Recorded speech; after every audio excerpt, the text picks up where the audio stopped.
Alam mo na ba kung paano mag-switch account dito sa GCash? Kung hindi pa, panoorin mo ang ating video at ituturo ko sa inyo kung paano. Pero bago tayo mag-umpisa, please don't forget to hit like, subscribe, and share na rin sa ating video. Sa tagiliran ng inyong number, meron kayong makikita dyan na incoming and outgoing. Tap nyo po yan at pagkatapos, tap proceed. And then enter your number or enter your another GCash number. Make it sure na ang GCash mo na ilalagay dito ay meron ng GCash account para hindi kayo magkaroon ng problema. And then next, once na ilagay nyo na, tap nyo lang yung send code.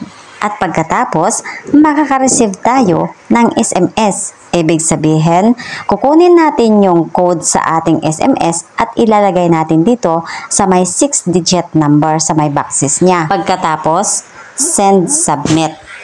And then dito na tayo mapupunta ngayon sa ating GCash. Okay mo lang yan. At tap mo lang din yung arrow sa may bandang taas sa may right side. At pagkatapos, ma-open na natin yung ating GCash and you can now access in any GCash transaction of your GCash apps. Gets? Nakuha mo ba? Kung nakatulong sa iyo ang video na to at kung meron kang natutunan, please don't forget to hit like, subscribe, and share na rin sa ating video.